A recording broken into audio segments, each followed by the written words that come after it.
প্রিয় শিক্ষার্থীরা, কেমন আছো তোমরা? আমি আশা করছি তোমরা যে যেখানে আছো সুস্থ আছো, ভালো আছো। আমি শাহনাজ পারভিন, সহযোগী অধ্যাপক, হিসাব বিজ্ঞান বিভাগ, ঢাকা কলেজ। আমার ম্যাক্রো ইকোনমিক্স ক্লাসে বিবিএ অ্যাকাউন্টিং সেকেন্ড ইয়ারের শিক্ষার্থীদের স্বাগত জানাচ্ছি। প্রিয় শিক্ষার্থীরা, আমি ম্যাক্রো ইকোনমিক্স কোর্সটার আনএমপ্লয়মেন্ট চ্যাপ্টারটা নিয়ে আজকে আলোচনা করব। আমি এই চ্যাপ্টারের উপরে ইতিমধ্যে আরও একটি ক্লাস নিয়েছি। তো চলো শিক্ষার্থীরা, আমরা ক্লাসটা শুরু করি।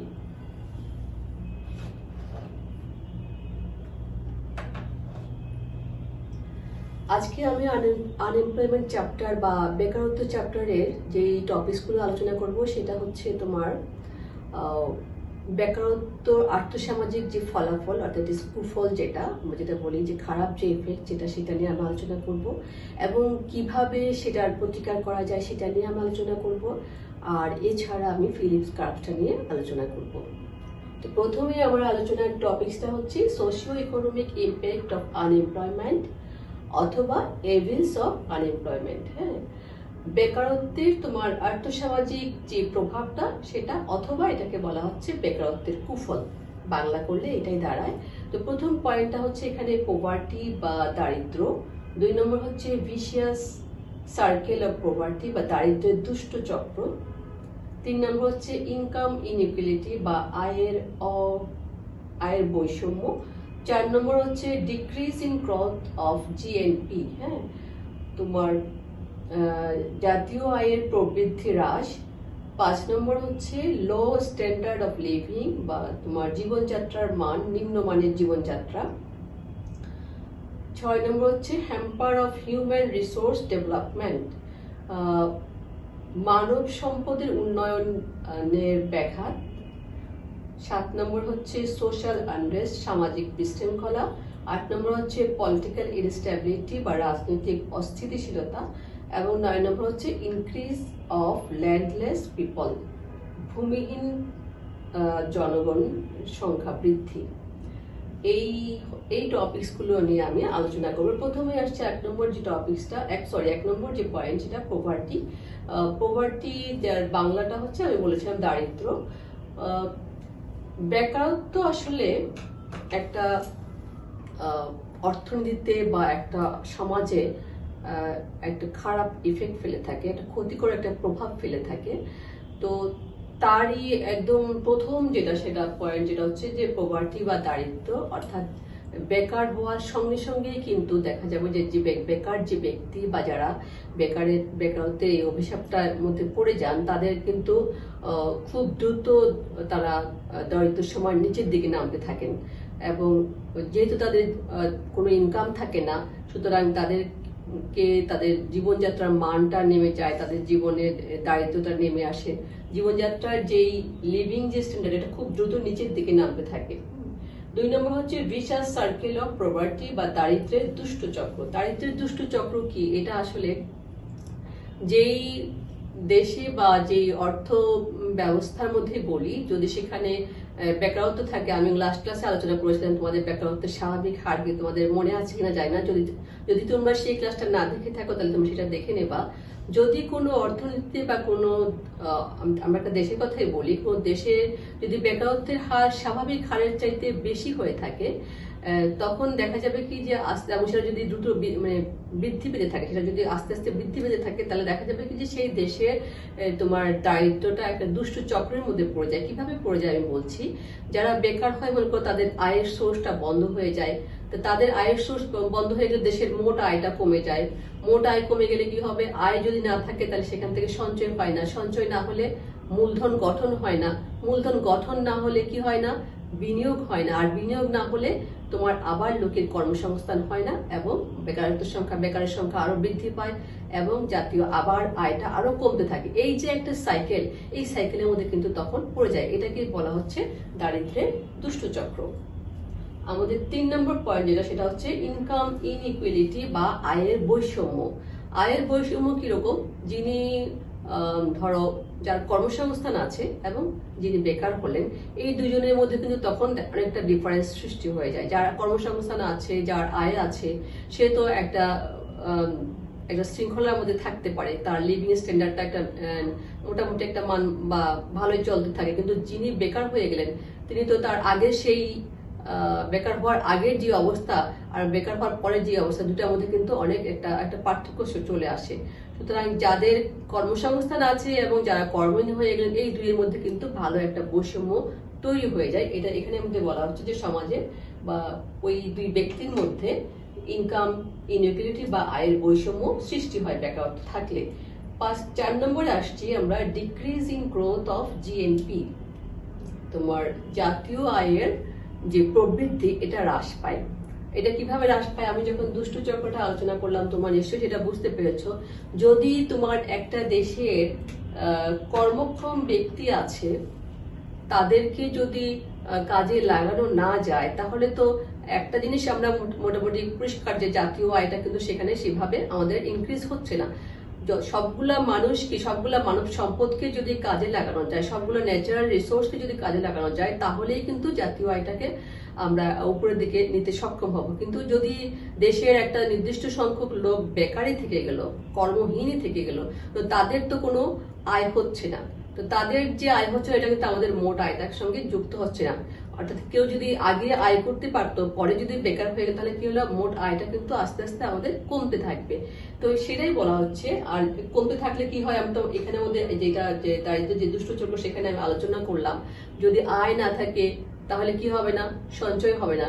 আয় তো নাই, সেখানে সঞ্চয় করার প্রশ্নই আসছে না। সঞ্চয় না থাকলে মূলধন গঠন হয় না, মূলধন গঠন না হলে বিনিয়োগ হয় না, বিনিয়োগ না হলে কি আবার উৎপাদন বাড়বে না, কর্মসংস্থান হবে না, তোমার আয়ের পরিমাণটা আরো কমে যাবে। এইভাবে আমাদের যেটা বললাম যে decrease in growth of GNP, জাতীয় আয়ের প্রবৃদ্ধির হারটা কমতে শুরু করে বা কমে যায়। 5 নম্বর আসছে আমরা, লো স্ট্যান্ডার্ড অফ লিভিং। জীবনযাত্রার মান নেমে যায় বা নেমে যায় বা জীবনযাত্রার মানটা নিম্নমুখী হয়, আমরা এটা বলি। যদি যে তোমার এটা খুব ভালো যদি চিন্তা করো যে একটা মানুষ যার কাজ ছিল, তার কিন্তু একটা আয় ছিল, সে আয় দিয়ে সে তার জীবন যাপন করার জন্য একটা নির্দিষ্ট ব্যবস্থা সে করে নিয়েছিল। কিন্তু কোনো কারণে যদি তার আয়ের সোর্সটা বন্ধ হয়ে যায়, তার কাজটা যদি চলে যায়, তার পক্ষে তার সেই আগের যে লিভিং স্ট্যান্ডার্ডটা সেটা মেনটেন করা সম্ভব হয় না। হ্যাঁ, এবং সে দেখা যাবে যে তার কেবলমাত্র জীবন ধারণের জন্য যে ব্যয়গুলো আছে এগুলো মেটানোর জন্য অনেক সময় দেখা যায় কি সে তার জমি, ভিটা মাটি এগুলো কিন্তু বিক্রি করে দিতে বাধ্য হয়, সে নিঃস্ব হয়ে যায়। তো তার যে জীবন ধারণের মান, জীবনযাত্রার যে মানটা, এটা অবশ্যই নিচে নেমে যাবে। তারপরে আসছি আমরা হ্যাম্পার অফ হিউম্যান রিসোর্স, আমাদের 6 নম্বর যে পয়েন্টটা, hamper of human resource development. মানব সম্পদের উন্নয়নটা ব্যাঘাত ঘটে বা হয় না। এটা বলা হচ্ছে যে যদি কেউ বেকার হয়ে যায়, যার হয়তো আগে কর্মসংস্থান ছিল, যার আয় ছিল, সে আয়টা দিয়ে সে হয়তো নিজের আরো কিছু দক্ষতা সে সৃষ্টি করতে পারতো, যাতে সে আরো কোনো ভালো জায়গায় নিজেকে করতে পারে, নিজের যে গুণাবলী আছে সেগুলো প্রকাশ করতে পারে। কিন্তু যদি সে বেকার হয়ে যায়, তাহলে কিন্তু সে আর, যেহেতু তার অর্থনৈতিক একটা অসুবিধা থাকে, সে নিজেকে আর কোনোভাবে কোনো ট্রেনিং বা কোনো কিছু জ্ঞান অর্জন করা, এগুলো তার পক্ষে সেই ব্যয় নির্বাহ করা সম্ভব হয় না। এই জন্য এখানে বলা হচ্ছে কি যে hamper of human resource development. যদি মনে করো যে কেউ কোনো একটা কাজ করে আয় করতো, সেখান দিয়ে সে আরেকটা কাজ শিখছিল, যেটা শিখে সে হয়তো আরেক জায়গায় যেত, কিন্তু সেই কাজটা কিন্তু তখন বন্ধ হয়ে যায়। এই ধরনের ব্যাঘাতের কথাটা এখানে মধ্যে বলা হচ্ছে যে হিউম্যান রিসোর্স ডেভেলপমেন্টটা হ্যাম্পার হয় বেকার সৃষ্টি হলে। এরপরে আসছে আমরা যদি সমাজে বেকারত্বটা থেকে থাকে, সোশ্যাল আনরেস্ট বা সামাজিক বিশৃঙ্খলা। সামাজিক বিশৃঙ্খলা দেখা দেয়। কিভাবে দেখা দেয়? যদি মানুষের পেটে ভাত থাকে এবং মানুষ যদি খুব বেশি অভাবগ্রস্ত না হয়, তার যদি কাজ থাকে, তার যদি সৎভাবে বেঁচে থাকার অনেক উপায় থাকে, তাহলে কিন্তু সব মানুষ কিন্তু খারাপ পথে যায় না। 2-1 জন ব্যতিক্রম থাকতে পারে, তাদেরকে আমরা কখনো উদাহরণের মধ্যে আনি না। কিন্তু যদি মানুষের যেটা কি বলবো, একেবারেই যেটা জীবন ধারণের জন্য প্রয়োজন, সেই প্রয়োজনীয়তাটা মেটানোর জন্য যদি তার কোনো ইনকাম সোর্স না থাকে, তখন কিন্তু সে অন্যায় পথে অনেক সময় চলে যায়। সেই কথাটা এখানে বলা হচ্ছে যে তখনই কিন্তু চুরি, ডাকাতি, ছিনতাই এগুলো বৃদ্ধি পায়। এটাকে বলা হচ্ছে সামাজিক বিশৃঙ্খলা অথবা খারাপ অন্যায় কোনো উপায়ে সেই টাকাটা ইনকাম করার চেষ্টা করে।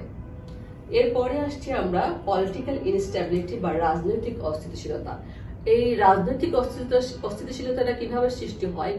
এটা উন্নত দেশই হোক বা অনুন্নত দেশই হোক, যদি কোনো দেশে বেকারত্ব থাকে তখন সরকারের উপরে যারা মনে করো চাকরি হারিয়েছেন তাদের বা চাকরি ছাঁটাইয়ের মধ্যে শিকার হয়েছেন, তারা সরকারের উপরে চাপ দিতে থাকে তাদের কর্মসংস্থান, তাদের নিয়োগ দেওয়ার জন্য অথবা ছাঁটাই বন্ধ করার জন্য তারা বিভিন্ন ধরনের আন্দোলন করে থাকে যাতে করে এগুলো না হয়। তো এই ধরনের একটা অস্থিতিশীল অবস্থার সৃষ্টি হয় যদি সেখানে বেকারত্ব থেকে থাকে। এরপরে আসছি আমরা 9 নম্বর পয়েন্ট, যেটা ইনক্রিজ অফ ল্যান্ডলেস পিপল। ভূমিহীন জনগণের জনসংখ্যা বৃদ্ধি পায়। ভূমিহীন জনসংখ্যা বৃদ্ধি পায় কিরকম? আমি এই যে যখন বলছিলাম যে লো স্ট্যান্ডার্ড অফ লিভিং, এটা হচ্ছে যে কি পভার্টির কথা চিন্তা করো। যদি কারো আয় একদম বন্ধ হয়ে যায় তখন সে তার কি করে, তার যে জমি, তার যে ভিটাবাটি যেগুলো আছে এগুলো সে আস্তে আস্তে বিক্রি করতে শুরু করে এবং বিক্রি করে কি করে, তার তো খেয়ে পড়ে বাঁচতে হবে, অন্তত বেসিক নিডস যেটাকে বলা হয় যে আমাদের একেবারে বেঁচে থাকার জন্য প্রয়োজন, সেটা তো পূরণ করতে হবে। সেটা পূরণ করার জন্য তার যেটুকু সম্পদ আছে এটুকু সে বিক্রি করে দিয়ে একসময় সে ল্যান্ডলেস পিপলে পরিণত হয়ে যায়। তো এই ছিল মোটামুটি, আরো অনেকগুলো পয়েন্ট আছে, আমি বেছে নিয়েছি এই 9টা পয়েন্ট তোমাদের ডিসকাস করার জন্য, যেগুলো হচ্ছে socio economic impact of unemployment অথবা এভিলস অফ আনএমপ্লয়মেন্ট, বেকারত্বের কুফল, হ্যাঁ, অথবা আমাদের অর্থনৈতিক যে প্রভাবটা সেটা আমরা আলোচনা করলাম। এরপরে আমরা চলে যাব যে কিভাবে এখান থেকে আমরা উত্তরণ ঘটাবো। হ্যাঁ, বেকারত্ব আসতে পারে, যে কোনো সমস্যায় আসতে পারে। সমস্যাকে কি করে দূর করার পথটা তো খুঁজে বের করতে হবে, তাই না? সমস্যা আছে বলে তো বসে থাকা যায় না। ঠিক এখানেও সেরকম যে বেকারত্ব আছে, ঠিক আছে, বেকারত্ব কিভাবে আমরা দূর করব সেটা জন্য আমাদের কি কি পদক্ষেপ নিতে হবে সেটা দেখো। আমি এখানে মধ্যে লিখেছি measures for solving unemployment Bangladesh context. আমি বাংলাদেশের প্রেক্ষিতে কিভাবে আমাদের দেশের এই বেকারত্বের যে সমস্যাটা এটা আমরা কিভাবে দূর করব, আমি সেই এটা নিয়ে এখানে পয়েন্টগুলো আলোচনা করেছি। প্রথম এখানে 1 নম্বর পয়েন্ট হচ্ছে এগ্রিকালচারাল ডেভেলপমেন্ট, যারা বাংলা হচ্ছে কৃষি উন্নয়ন। 2 নম্বর হচ্ছে set up labour intensive industries, শ্রম নিবিড় শিল্প স্থাপন। 3 নম্বর হচ্ছে ডেভেলপমেন্ট অফ এডুকেশন, শিক্ষার উন্নয়ন। 4 নম্বর হচ্ছে ট্রেনিং, প্রশিক্ষণ। 5 নম্বর হচ্ছে এক্সপ্রেস এডুকেশন অফ ওমেন, নারী শিক্ষার প্রসার। 6 নম্বর হচ্ছে ইনক্রিজ ইনভেস্টমেন্ট, বিনিয়োগ বৃদ্ধি। 7 নম্বর হচ্ছে ডেভেলপিং কটেজ ইন্ডাস্ট্রিজ, কুটির শিল্পের উন্নয়ন। 8 নম্বর হচ্ছে ক্রিয়েট এমপ্লয়মেন্ট আউটসাইড এগ্রিকালচার, অর্থাৎ কৃষির বিপরীতে অন্য ধরনের এমপ্লয়মেন্ট, কর্মসংস্থান তৈরি। এবং 9 নম্বর হচ্ছে এক্সপোর্টিং ম্যান পাওয়ার, হ্যাঁ, জনশক্তি রপ্তানি। এবং 10 নম্বর হচ্ছে অ্যাডভান্টেজ অফ ডেট সিস্টেম, ঋণ সুবিধা পদ্ধতি, ঋণ প্রদানের সুবিধা পদ্ধতি। তো এই পয়েন্টগুলো নিয়ে আমি এখন আলোচনা করবো। আমি প্রথমেই বলেছি আমি আমাদের বাংলাদেশের প্রেক্ষিতে কিভাবে আমরা বেকারত্বের অভিশাপ থেকে, হ্যাঁ, বেকারত্ব দূর করতে পারি, আমরা সেটা নিয়ে আলোচনা করবো। প্রথমে আমি দিয়েছি এখানে এগ্রিকালচারাল ডেভেলপমেন্ট বা কৃষি উন্নয়ন। আমরা জানি বাংলাদেশ হচ্ছে কৃষি ভিত্তিক দেশ। আমাদের অনেক জনসংখ্যার একটা বড় অংশ কিন্তু কৃষি কাজে নিয়োজিত থাকেন। তো সেই আমাদের দেশের কৃষি ব্যবস্থা সেই পরিমাণ উন্নত নয় যেটা আরো অন্যান্য দেশে অনেক বেশি উন্নত। তা আমাদেরকে সেই দিকে মনোযোগ দিতে হবে যাতে করে কৃষি ক্ষেত্রে আমরা সেই উন্নত দেশের অনুকরণে বা সেই তাদের যেই যন্ত্রপাতিগুলো আছে এবং কৃষকদেরকে যে সুবিধা দিলে আমাদের কৃষি ক্ষেত্রে উন্নতি লাভ করতে পারবে, আমাদের যারা কৃষি কাজে আছে তারা সুবিধা পাবে, সেই দিকটার দিকে আমাদের খেয়াল রাখতে হবে। 2 নম্বর হচ্ছে set up labour intensive industries, শ্রম নিবিড় শিল্প স্থাপন। শ্রম নিবিড় শিল্প বলতে আমরা যেমন ধরো গার্মেন্টস ফ্যাক্টরিগুলো আছে, এটা ঠিকই আছে, এটাতে আমাদের অনেক শ্রমিক সেখানে গার্মেন্টস ফ্যাক্টরিতে কাজ করছে। তো এই ধরনের আরো বেশি ইন্ডাস্ট্রি স্থাপন করা, যাতে করে কিনা আমাদের দেশে যে ম্যান পাওয়ারগুলো আছে, আমাদের দেশে যে জনশক্তিগুলো আছে, যারা শ্রমিক হিসাবে কাজ করতে পারবে বা আরো ভালো অন্য সেক্টরে কাজ করতে পারবে, সেই তারা যাতে কাজ পায় সেই ধরনের ইন্ডাস্ট্রি স্থাপনের কথা বলছি আমরা। 3 নম্বর হচ্ছে ডেভেলপমেন্ট অফ এডুকেশন, শিক্ষার উন্নয়ন বা শিক্ষা ব্যবস্থার উন্নয়ন। শিক্ষা ব্যবস্থার উন্নয়ন বলতে আমাদের দেশে যে প্রচলিত যে শিক্ষাটা আছে, এতে করে হয় কি যে একেবারে প্রত্যন্ত অঞ্চলে বা প্রান্তিক যে জনগোষ্ঠীগুলো আছে, যারা ধরো লেখাপড়া করার সাথে সাথে তাদের বেশি করে আগ্রহ থাকে কি কিভাবে তারা ইনকাম করতে পারবে, হ্যাঁ, যে কারণে হয় যে অনেক সময় তারা ঝরে পড়ে যখন দেখে যে এই লেখাপড়া করে তার কোনো কাজ হচ্ছে না, হ্যাঁ, 5 পাস করে সে কিছু শিখছে না, সে কোনো কাজে ইনভলভ হতে পারছে না। তো এই জন্য যাতে করে সেই মানুষগুলো তোমার সাধারণ যে পড়াশোনা, আমাদের যে বইভিত্তিক যে পড়াশোনাগুলো আছে সেগুলোর পাশাপাশি কারিগরি যে বৃত্তিমূলক যদি কোনো শিক্ষা দেওয়া সম্ভব হয়, তাহলে হবে কি তারা এক একজন জনশক্তিতে পরিণত হয়ে উঠবে। তারা সেগুলো শিখতে আগ্রহী হবে এবং সেগুলো দিয়ে তারা কাজে নিয়োজিত হতে পারবে এবং তারা জনশক্তি হিসাবে নিজেকে গঠন করতে পারবে।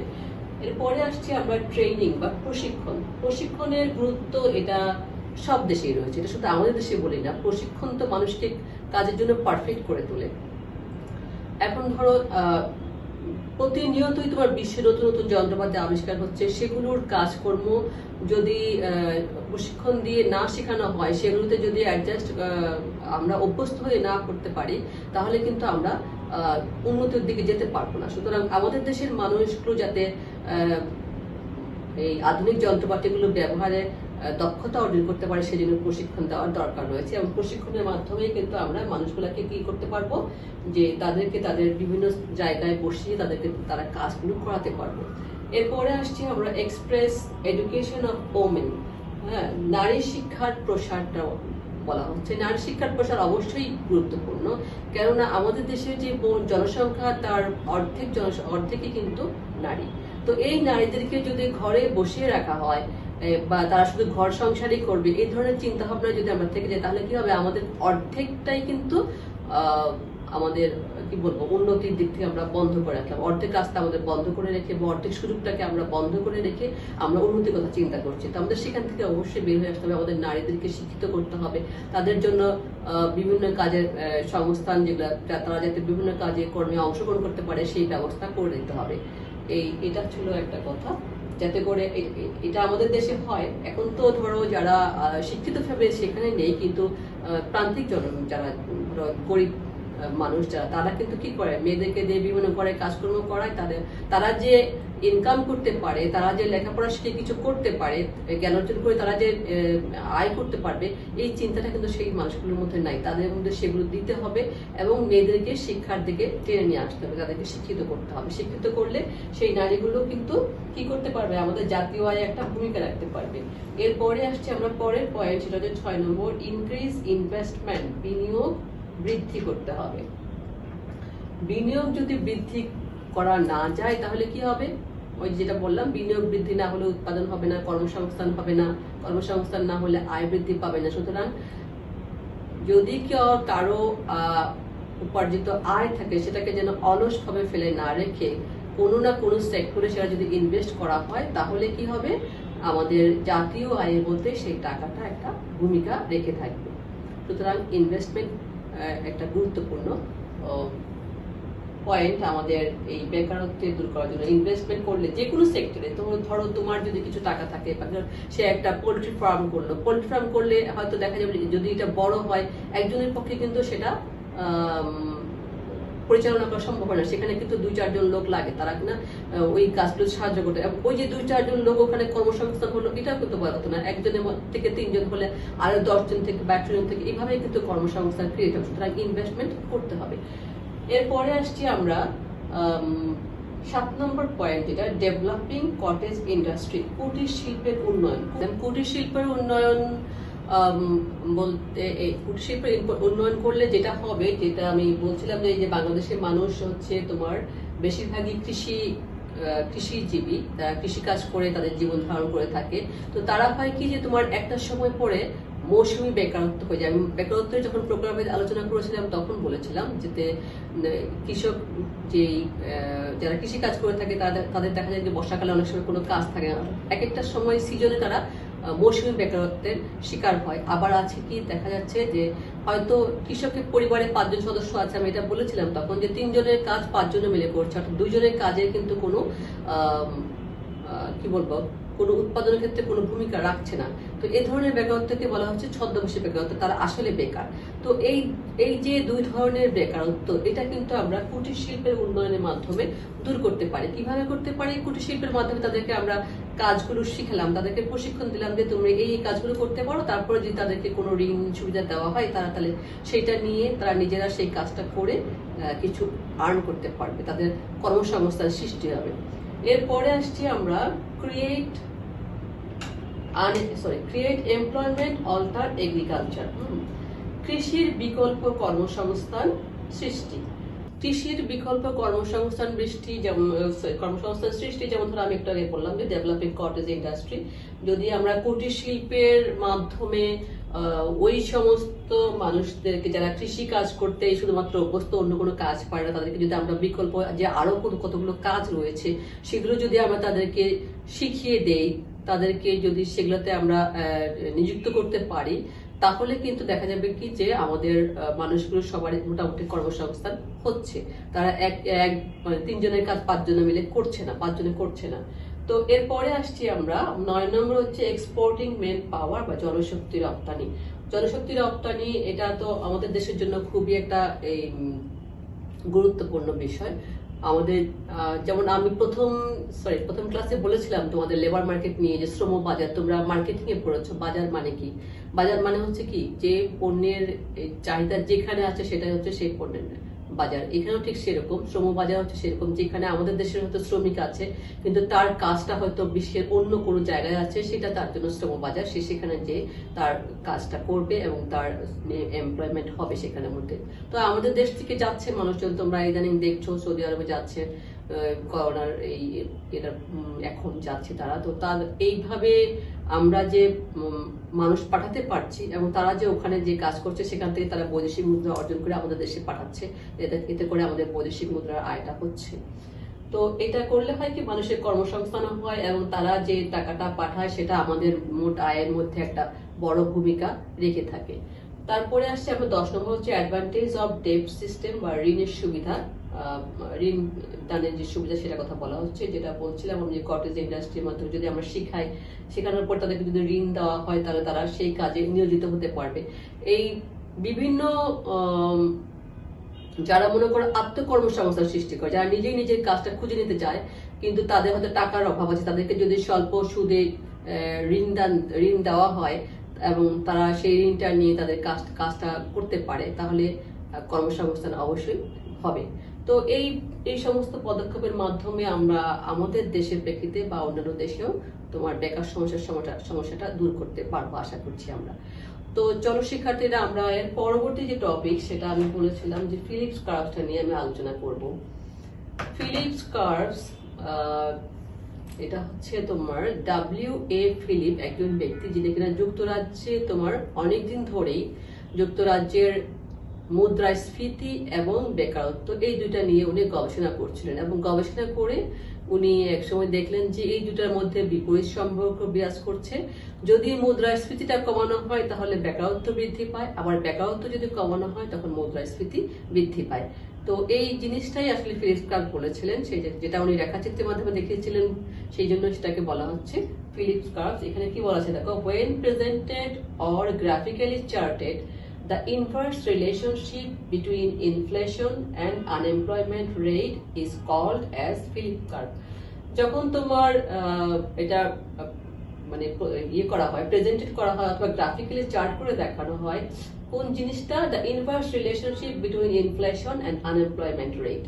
আনএমপ্লয়মেন্ট বেকারত্বের হার এবং মুদ্রাস্ফীতির হার এই দুইটার মধ্যে যে বিপরীতমুখী সম্পর্ক, এটা যখন কোনো চার্টের মাধ্যমে দেখানো হয়, কোনো গ্রাফের মাধ্যমে দেখানো হয়, সেটাকে বলা হচ্ছে ফিলিপস কার্ভস। এইটা হচ্ছে সেই লাইনটা যেটাকে বলা হচ্ছে তোমার ফিলিপস কার্ভস। আমরা আরেকটু ডিটেইলস আলোচনা করি। যেমন ধরো এখানে আমি একটা রেখাচিত্র নিয়েছি, যেটা নিচে হচ্ছে তোমার বেকারত্বের হার বা আনএমপ্লয়মেন্ট রেট এবং এই পাশে হচ্ছে তোমার মুদ্রাস্ফীতির হার বা ইনফ্লেশন রেট। হ্যাঁ, এবং ফিলিপস রেখার এটা হচ্ছে কি, এটা হচ্ছে ফিলিপস রেখা, এবং ফিলিপস রেখার বিভিন্ন বিন্দুতে তোমার এই এই আনএমপ্লয়মেন্ট রেট এবং ইনফ্লেশন রেটের মধ্যে যে বিপরীতমুখী সম্পর্ক, এটাই প্রকাশ করে থাকে। এটাই আমরা এখানের মধ্যে এই চিত্রের মাধ্যমে বোঝাবো। দেখো প্রথমে যে এখানে ফিলিপস কার্ভ রেখাটা যে এই বিন্দুতে ছেদ করেছে, এই পর্যন্ত এখানে মধ্যে যদি আমরা এটাকে 8% বলি, যদি একটু দূরে দেখা যাচ্ছে 8% ধরলাম বা 9%, তো এই অবস্থায় তোমার আমাদের ইনফ্লেশন রেটটা কিন্তু একদম শূন্য। হ্যাঁ, যদি আমরা আমাদের মুদ্রাস্ফীতির হারটাকে একদম শূন্য রাখতে চাই, তাহলে আমাদের বেকারত্বের হারটা চলে যাচ্ছে এইখানে। আমাদের বেকারত্বের হারটা থাকতেছে এখানে 8%, তাহলে 8%, আবার যদি আমরা এই আমাদের বেকারত্বের হারটাকে একটু কমাতে যাই, তাহলে আমরা এখানে যদি চলে আসি আমাদের এই বিন্দুতে সি বিন্দুতে যদি আমরা আসি, সি বিন্দুতে দেখা যাচ্ছে যে আমাদের বেকারত্বের হারটা চলে আসছে 6%, কিন্তু ইনফ্লেশনটা বেড়ে গেছে 1%। হ্যাঁ, ইনফ্লেশনটা বেড়ে 1% হয়ে গেছে। আবার যদি আমরা বেকারত্বটাকে আরেকটু কমাতে চাই, তাহলে আমরা যদি বি বিন্দুতে আসি, বি বিন্দুতে দেখা যাচ্ছে আমাদের বেকারত্বের হার হচ্ছে 4% এবং ইনফ্লেশন রেটটা হচ্ছে আমাদের 3%। তারপরে যদি আমরা ধরো আমাদের বেকারত্বের হারটাকে আরো কমানোর চেষ্টা করলাম, আমরা এই বিন্দুতে আসলাম, এই বিন্দুতে দেখো আমাদের ইনফ্লেশন রেটটা বেড়ে হয়ে গেল 6% এবং বেকারত্বের হারটা কমে হলো 2%। তাহলে এখানে একটা জিনিস খুব ক্লিয়ার, যদি আমরা বেকারত্বের হারটা কমাতে যাচ্ছি তাহলে আমাদের ইনফ্লেশন রেটটা বেড়ে যাচ্ছে, আবার যদি ইনফ্লেশন রেটটা কমাতে চাচ্ছি তাহলে আমাদের বেকারত্বের হারটা বেড়ে যাচ্ছে। তো এই জিনিসটাই কিন্তু ফিলিপস কার্ভের মূল বক্তব্য, যে যখনই তোমার একটা কোনো ব্যবস্থা নেওয়া হচ্ছে ইনফ্লেশনের বিরুদ্ধে, যদি ব্যবস্থা নেওয়া হচ্ছে, যদি ইনফ্লেশনটা কমানোর চেষ্টা করা হয় তখন বেকারত্বের হারটা বেড়ে যায়, আবার বেকারত্বের হারটা যখন কমানোর চেষ্টা করা হয় তখন ইনফ্লেশন রেটটা বেড়ে যায়। তো এইটা আসলে এটা খুবই গুরুত্বপূর্ণ, অর্থনীতিতে দুটো জিনিস সেখানের মধ্যে কাজ করছে। তো নীতি নির্ধারকদেরকে বা দেশের প্রশাসনকে সিদ্ধান্ত নিতে হয় যে তোমার কোন পরিমাণ বেকারত্ব সহনীয় এবং ইনফ্লেশন সহনীয়, সেইখানে মোটামুটি সেটাকে যাতে স্টেবল রাখে সেই ব্যবস্থাটা নিতে হবে। তো এখানে তোমার এই ফিলিপস কার্ভটা এটা গুরুত্বপূর্ণ ভূমিকা রেখে থাকে। যেমন ধরো আমরা যদি মনে করি যে আমাদের বি বিন্দুটা মোটামুটি সহনীয়, তাহলে দেখা যাচ্ছে কি যে তাহলে আমাদের বেকারত্ব হার আমরা 4%, এটা মেনে নিলাম। আমাদের বেকারত্ব হার 4%, আমরা জানি যে বেকারত্বের হার 10% পর্যন্ত আমরা বলছি এটা নর্মাল। আবার ইনফ্লেশন রেটটা এখানে আমাদের 3% আছে, যদি আমরা এটা মেনে নিই তাহলে এই পর্যন্ত থাকলে আমরা মোটামুটি সহনীয় অবস্থায় আছে বলে ধরে নিতে পারি। তো এখানে এটা হচ্ছে একটা তোমার ফিলিপস কার্ভ, এটা ধরলাম। ফিলিপস কার্ভ বলতে মূলত যেটা আমি এতক্ষণ যে আলোচনা করছি সেটা হচ্ছে তোমার শর্ট রান, যেটা ফিলিপসের শর্ট রান কার্ভ না, এই শর্ট রান কার্ভটা নিয়ে আমি আলোচনা করলাম। এটা লং রান কার্ভ একটা আছে। লং রান কার্ভটা হচ্ছে তোমার সরাসরি যে স্ট্রেট যে লাইনটা, এটাকে বলা হচ্ছে লং রান ফিলিপস কার্ভ। হ্যাঁ, এবং এই যে লাল লাল রেখাগুলো এটাকে বলা হচ্ছে শর্ট রান ফিলিপস কার্ভস। এবং ফিলিপস কার্ভস তোমার এটা এই পাশে সরতে পারে এবং এই পাশে সরে আসতে পারে, এগুলো আমি আলোচনা করছি। লং রান ফিলিপস কার্ভের কথাটা হচ্ছে কি যে তোমার যেহেতু এটা অনেক দিনের বিষয়, একটা এখানের মধ্যে বলা হচ্ছে যে বেকারত্বের হার তোমার দাম স্তরের উপরে নির্ভর করে না। দাম স্তর বাড়ুক, কিন্তু বেকারত্বের হার একটা নির্দিষ্ট জায়গায় তোমার এটা সবসময় স্থিতিশীল থাকে। তো প্রিয় শিক্ষার্থীরা, আশা করি তোমরা বুঝতে পেরেছো। তোমাদের যদি কোনো প্রশ্ন থাকে তোমরা আমাকে ইমেল করতে পারো। আমার ইমেল অ্যাড্রেসটা তোমাদের ডেসক্রিপশন বক্সে দেওয়া আছে, এবং অথবা তোমরা কমেন্ট বক্সেও লিখতে পারো। আর তোমরা অবশ্যই মনোযোগ দিয়ে পড়াশোনা করবে।